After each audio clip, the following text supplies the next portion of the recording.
오늘 공독할 하나님의 말씀은 로마서 4장 1절로 8절까지의 말씀입니다. 그런즉 육신으로 우리 조상된 아브라함이 무엇을 얻었다 하리요?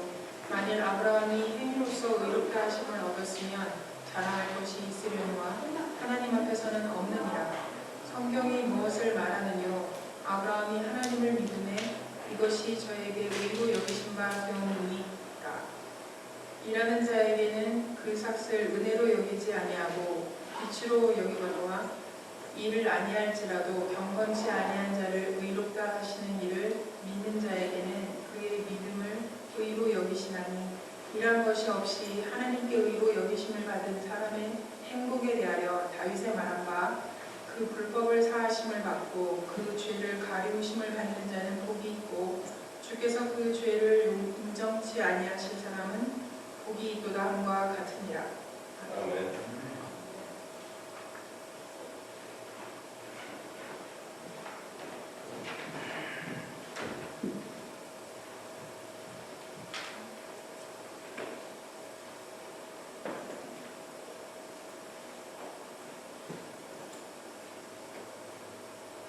저희가 계속해서 믿음에 대해서 살펴보고 있습니다.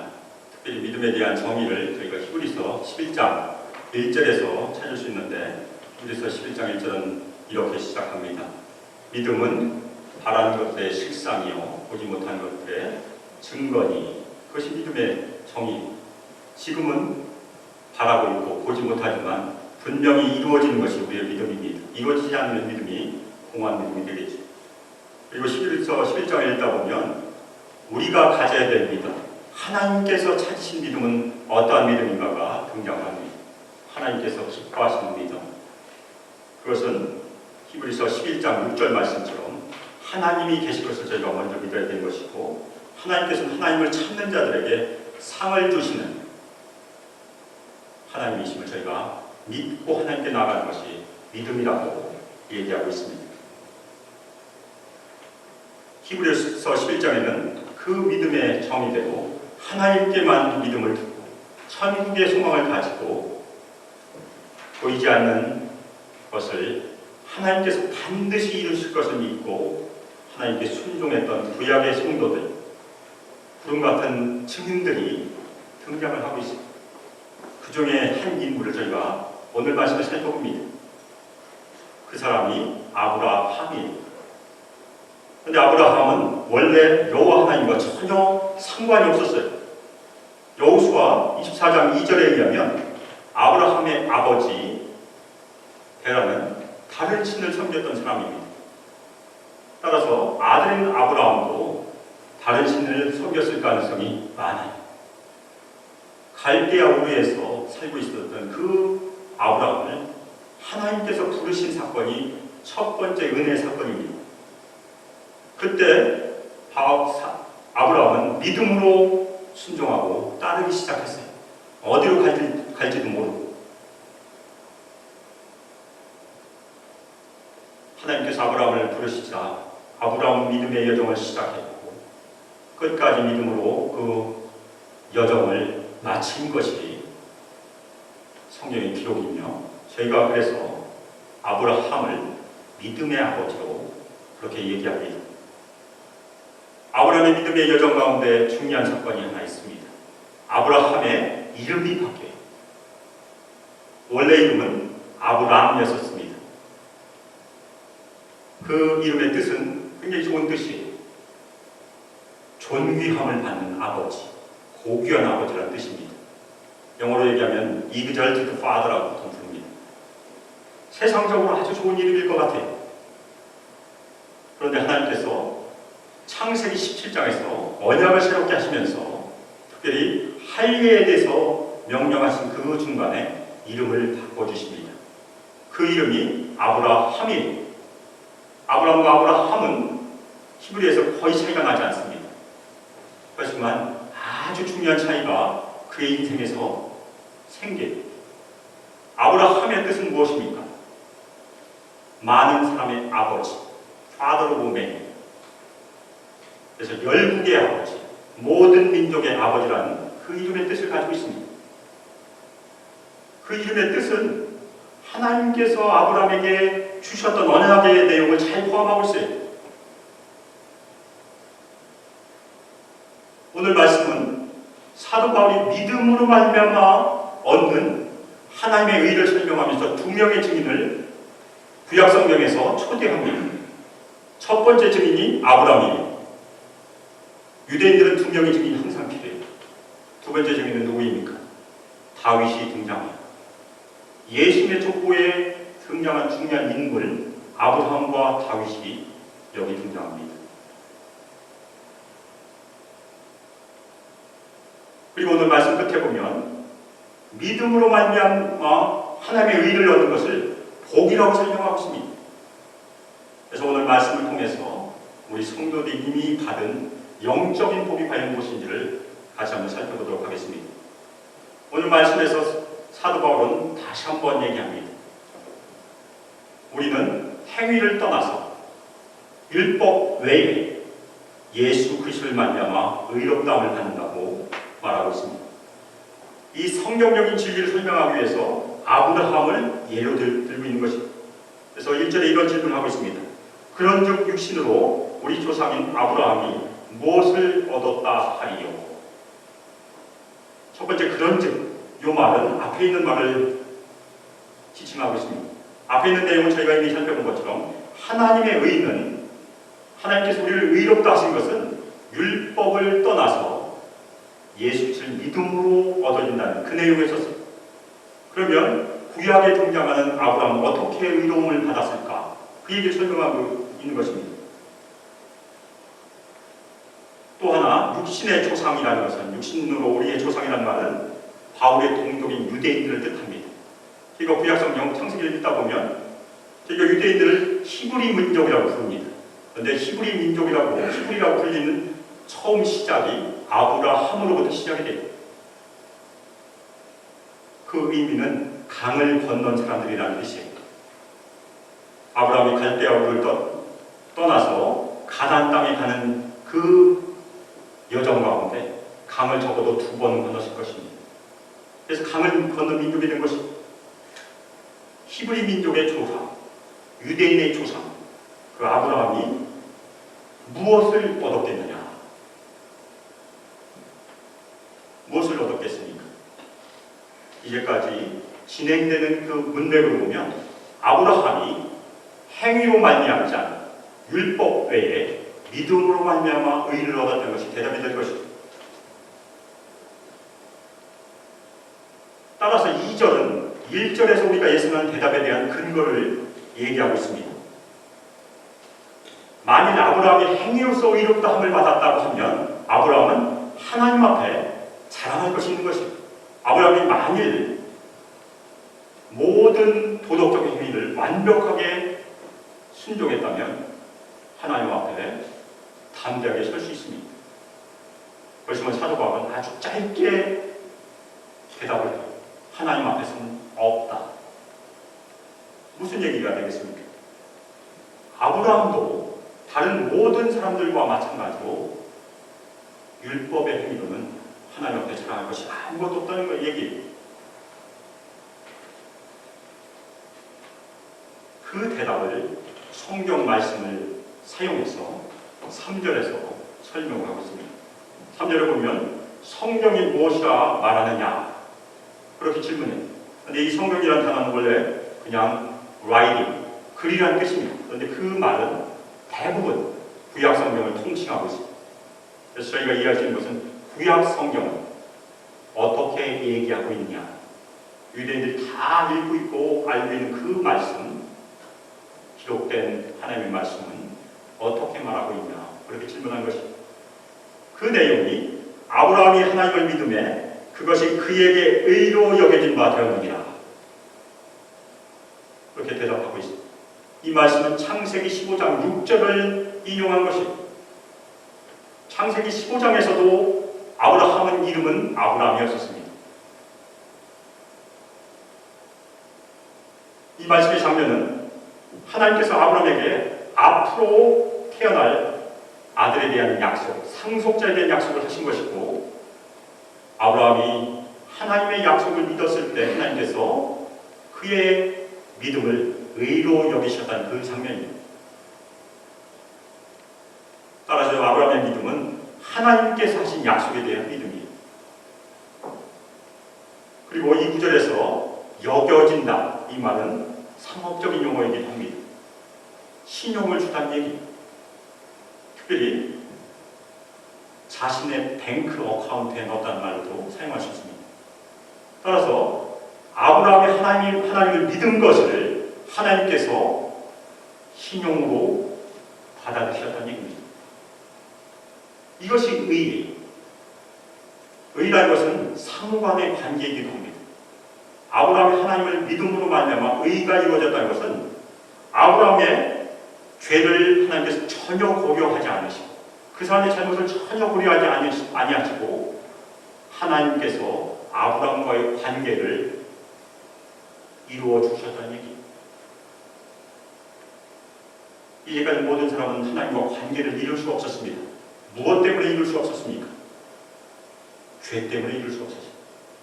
그런데 아브라함이 하나님을 믿을 때 그 장벽이 되는 죄를 고려하지 않으신다는 얘기입니다. 저희도 마찬가지예요. 저희가 예수님을 믿었을 때 우리도 다 죄 가운데 있었고 죄 아래에 있었습니다. 자신의 의로움으로 예수님을 믿을 수 있는 사람은 아무도 없어요. 그때 우리가 예수 그리스도를 믿는다는 그 믿음의 그것을 하나님께서 기뻐 받아주시고 우리의 죄를 간구하셨다, 고려하지 않으셨다는 것이 하나님의 은혜예요. 그런데 여기서 주목할 만한 것이 하나 있습니다. 바울 당시의 유대인들은 이렇게 생각하지 않았어요. 그 당시의 유대 문헌들은 창세기 22장에 나오는 사건을 아브라함이 의롭다 하심을 받은 증거로 보통 믿었습니다. 그 내용이 무엇이겠습니까? 바로 아브라함이 이삭을 하나님께 제물로 바친 사건입니다. 믿음의 순종을 드렸던 그 사건을 대부분 유대인들은 믿음으로 말미암아 의로 여겨진 사건으로 이해했어요. 근데 왜 바울은 동시대 유대인들과 다른 주장을 하고 있을까? 첫 번째, 저희가 성경을 읽을 때마다 구역성경이건 신약성경이건 우리가 가지고 있는 성경을 읽을 때마다 이것은 인간의 글이 아니라는 것을 저희가 알아야 됩니다. 그래서 하나님께서 주실 것입니다. 그래서 사도 바울이 갈라디아서 1장 11절 12절에서 자신이 하고 있는 자신이 전파하는 복음은 예수 그리스도의 계시에 의한 것이라고 얘기하고 있습니다. 형제들아, 내가 너희에게 알게 하노니 내가 전한 복음은 사람의 뜻을 따라 된 것이 아니니라. 이는 내가 사람에게서 받은 것도 아니요 배운 것도 아니요 오직 예수 그리스도의 계시로 말미암은 것이라. 바울이 전하는 복음은 바울 개인의 주장이 아니었어요. 그리고 사람에게서 받은 것도 아니었어요. 배운 것도 아니었어요. 오직 예수 그리스도께서 전해주신 내용이라는 것입니다. 아브라함이 창세기 22장에서 자신의 아들 이삭을 바칠 수 있는 믿음의 순종의 행위의 근거가 어디서부터 시작이 됐겠습니까? 바로 창세기 15장에 하나님께서 그의 믿음을 의로 여겨주신 사건이 시작이라는 것입니다. 그 시간의 차이는 10여 년이 넘어요. 그래서 보통 저희가 이해할 때 창세기 22장에 있는 아브라함의 믿음의 순종은 이미 아브라함의 믿음이 성숙했던 증거로 이해합니다. 그런데 그 사이에 보면 아브라함이 끝까지 하나님을 순종하지 못한 일들이 있어요. 그래서 태어난 것이 이스마엘이에요.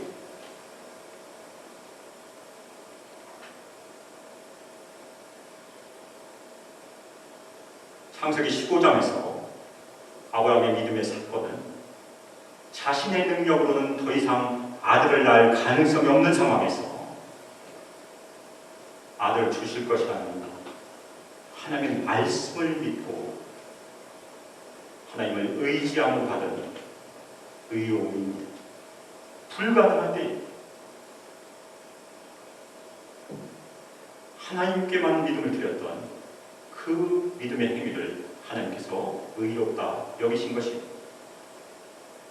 두 번째로 바울은 일과 믿음의 결과를 설명합니다. 그래서 일하는 사람은 다 보수를 받아요. 하지만 믿는 사람은 의로 여김을 받는다는 그 설명을 해주고 있습니다. 그래서 4절 5절에 보면 특히 4절에 일하는 자에게는 그 삭시 은혜로 여겨지지 아니하고 보수로 여겨진다 그렇게 말합니다. 그것은 저희도 이해할 수 있는 당연한 얘기예요. 사람들이 하루 일을 할 때 이미 보통 일당이 다 정해져 있습니다. 그러면 고용주는 일이 다 끝나면 그 일당에 따라서 통장을 지불해야 돼요. 안 지불하면 문제가 생기죠. 당연한 얘기예요. 만일 하루 열심히 일을 하고 그 일당을 받는 사람이 그 일당을 보수로 여기겠습니까? 아니면 선물로 여기겠습니까? 당연히 보수로 여겨요. 그런데 만일 고용주가 일을 전혀 하지 않는 사람에게 하루의 일당만큼 돈을 지불한다면 그것은 보수이겠습니까? 선물이겠습니까? 선물입니다. 예수님께서도 비슷한 천국에 대한 비유를 하십니다. 아침에 온 사람이다. 점심 때 온 사람이다.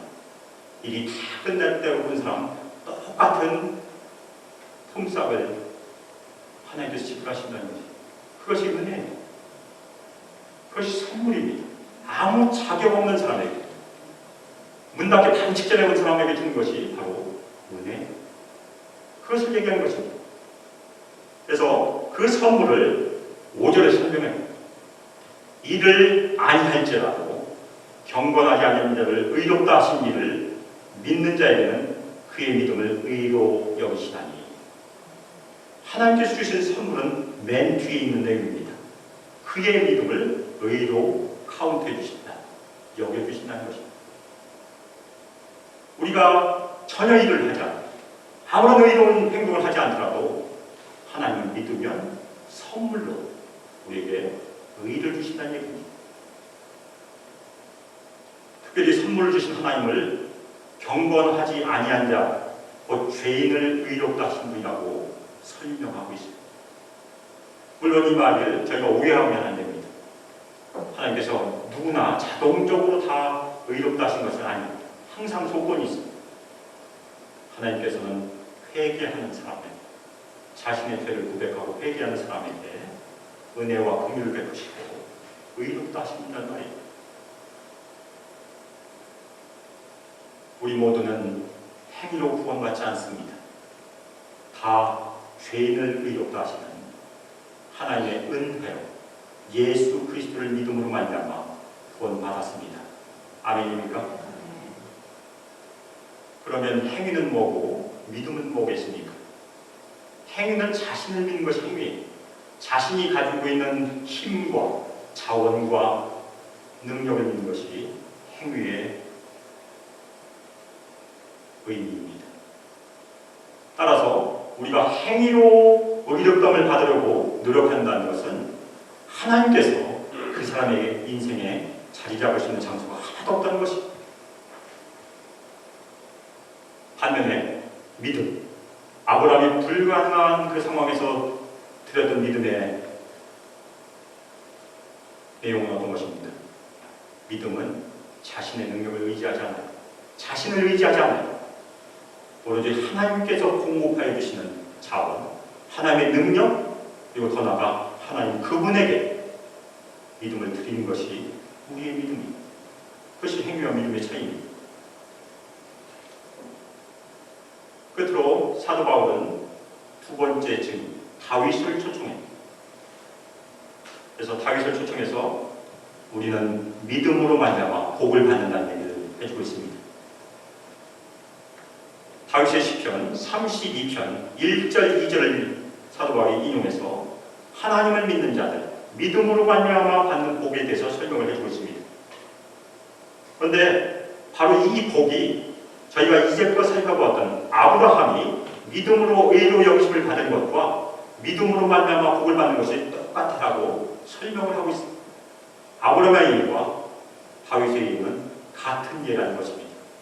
그러면 믿음으로 말미암는 그 의와 다윗이 얘기하는 복과 저희가 비교해 볼 수 있습니다.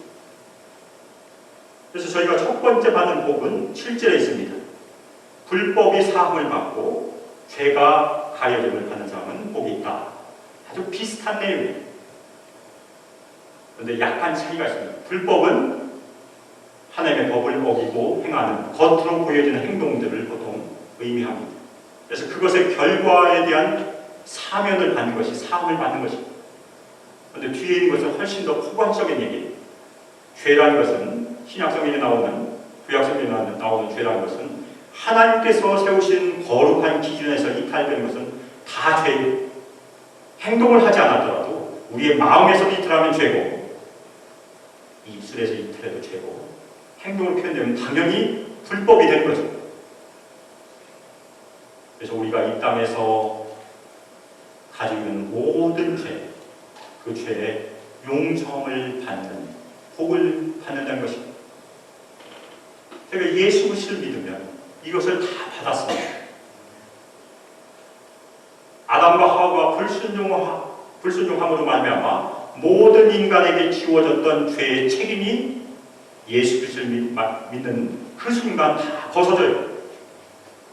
사망이 다 벗어지는 것입니다. 그것이 구원의 사건이에요. 그것이 첫 번째 복입니다. 그리고 이 땅에서 저희가 예수 만날 때까지 짓는 모든 죄도 다 이미 용서받았어요. 그렇다고 우리가 고의로 죄를 지어서는 당연히 안 되겠죠. 하나님께서는 우리의 모든 죄를 다 사하셨어요.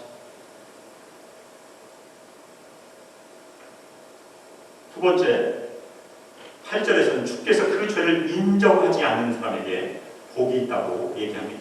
이것도 비슷한 내용입니다. 앞에 용서하신 것과 인정하지 않는 것은 같은 내용입니다. 그래서 죄를 용서하고 죄가 인정되지 않는 복을 받는 것이 우리 성도들이 받는 것이고 그것이 왜 은혜입니까? 전혀 받을 자격이 없는 사람이 받았기 때문에 은혜입니다.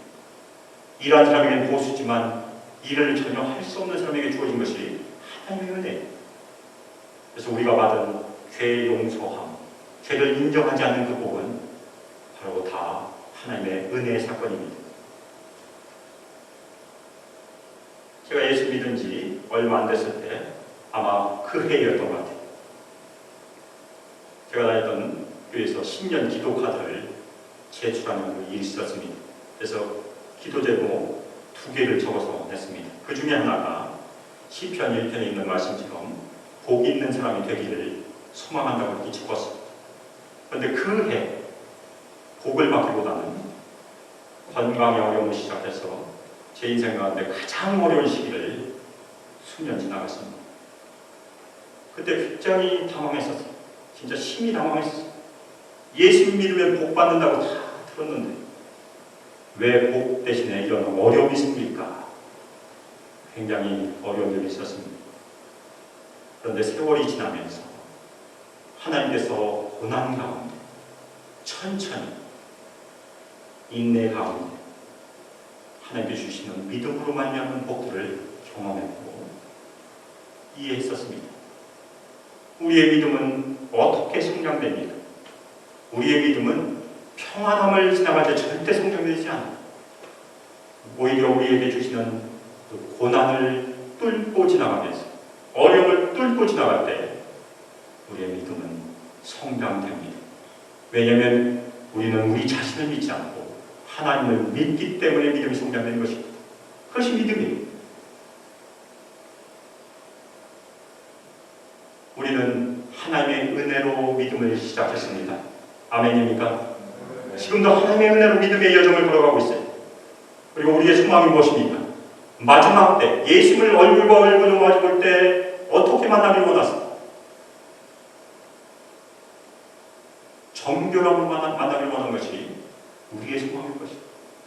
순결함, 이 땅에서 끝까지 믿음을 지킨 성도의 이름으로 만나는 것이 우리의 소망일 것입니다. 그런데 간혹가다 보면 그렇지 못하고 교만과 위선에게도 변질된 것을 종종 볼 수 있습니다. 그 예를 우리 신약 성경에서도 잘 살펴볼 수 있습니다.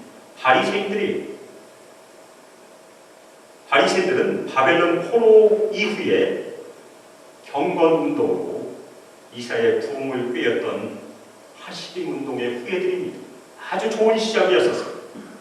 근데 수백 년이 흐르고 점점 변질이 되기 시작한 것이 예수 시절의 바리새인들입니다.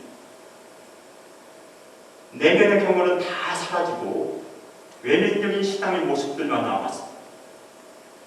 그래서 예수님께서 마태복음 23장에 보면 바리새인들을 아주 심하게 책망하세요.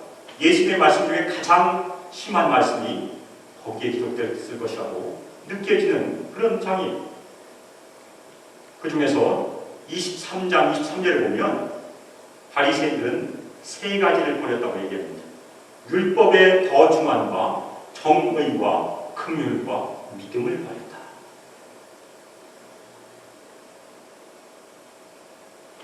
바리새인들은 처음에는 믿음을 가지고 있었을 수도 있어요.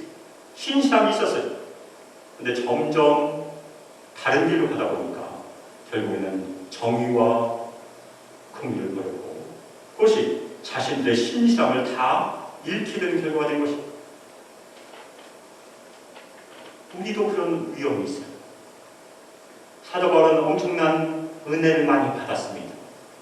근데 하나님께서 또 한 가지 은혜를 주셨어요. 그 은혜가 무엇입니까? 사도 바울이 자고하지 않도록, 교만하지 않도록 주셨던 또 하나의 은혜, 육신의 가시를 받았습니다. 그것을 제거해달라고 사도 바울이 3번 기도했을 때 하나님의 대답이 무엇이었습니까? 내 은혜가 내게 족하다. 우리 인생 가운데 있는 어려움과 많은 가시들이 있어요. 그 가시들은 이 땅에서 우리의 믿음을 지키게 하는 하나님의 은혜인 줄 믿습니다. 아무 어려움이 없으면 우리는 잘못하면 교만에 빠지고 위선에 빠지고 궁극적으로 정의도 버리고 긍휼도 버리고 나중에는 믿음도 버릴 수 있다는 얘기. 그런 일들 저희가 많이 보고 있습니다. 하나님께서 우리에게 어떤 길을 제시하고 계십니까? 이 땅에서 우리에게 믿음을 선물로 주셨습니다. 그 믿음을 우리가 예수 믿었고 다 구원받았습니다. 이미 선물을 받았다면 그 믿음을 끝까지 지키고 나중에 예수를 기쁨으로 맞이하는 것이 하나님께서 원하십니다. 그래서 그 길을 히브리서 11장에 연결되는 12장의 1절 2절에 기록하셨습니다. 1절 2절 그 당시에는 이 장절 부분이 없으니까 그냥 연결되는 내용입니다. 히브리서 11장 1절 2절을 저희가 같이 한 목소리로 천천히 읽겠습니다. 이러므로 우리에게 구름같이 둘러싼 허다한 증인들이 있으니 모든 무거운 것과 얽매기 쉬운 죄를 벗어버리고 우리 앞에 당한 경주를 하며 믿음의 주요 또 온전하게 하시는 이 예수를 바라보자. 그는 그 앞에 있는 기쁨을 위하여 십자가를 참사 부끄러움을 개의치 아니하시더니 하나님 보좌 우편에 앉으셨느니라. 아멘. 이 말씀의 가장 중심, 핵심은 어디에 있습니까? 가운데 있어요. 믿음의 주요 또 온전하게 하시는 이인 예수를 바라보자. 우리 믿음의 성도들이 이 땅에서 끝까지 해야 될 일이 믿음의 주인 되신, 믿음을 완전하게 하시는 그 예수님을 바라보라는 얘기입니다. 특별히 믿음의 주인이라는 것이 무엇입니까? 믿음을 먼저 우리에게 선물로 주셨고 그리고 우리 믿음을 계속해서 인도하신 분이 예수님이시고 마지막 날에 예수님을 만날 때 우리 믿음을 완전하게 완성시켜 주실 분이 예수님이시라는 것입니다. 그래서 두 가지 태도가 있습니다. 이 말씀 앞에가 하나의 태도이고 뒤에가 하나의 태도입니다.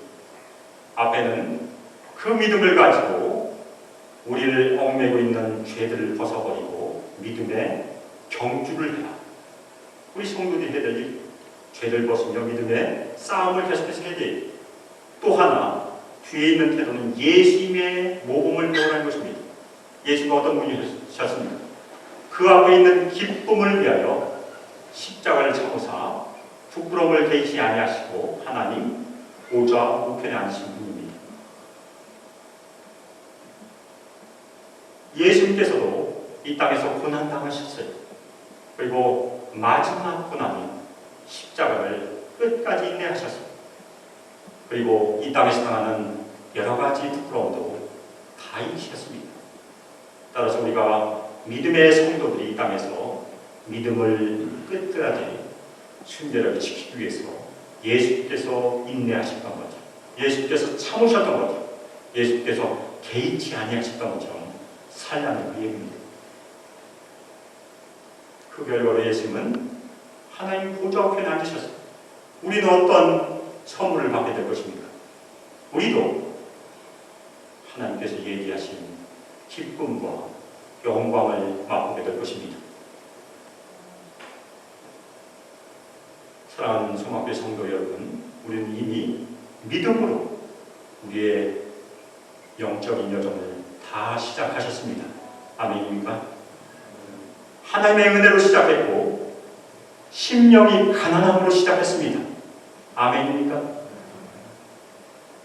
따라서 우리의 남은 여정을 예수 그리스도를 바라보는 믿음, 심령이 가난한 믿음, 끝까지 인내하는 믿음으로 믿음의 주인 되신 예수 그리스도를 끝까지 바라보시기를 예수 그리스도의 이름으로 축복합니다.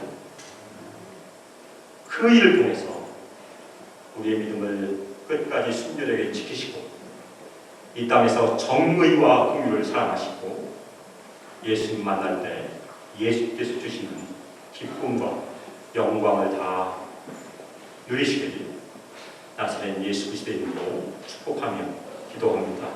아멘. 이 시간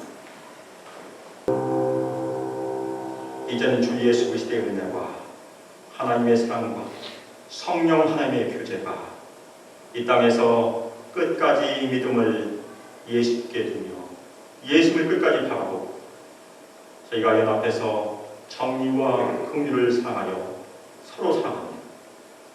또한 소망교회 이름 소망교회 안에서 함께 연합하여 믿음의 완성을 이루고 기쁨으로 주를 만나기를 소망하며 결단하며 이 예배당을 따는 저희 소망교회 성도들 위해 하나님의 아들과 딸들 위해 함께하기를 주 예수 그리스도의 이름으로 축복합니다. 아멘.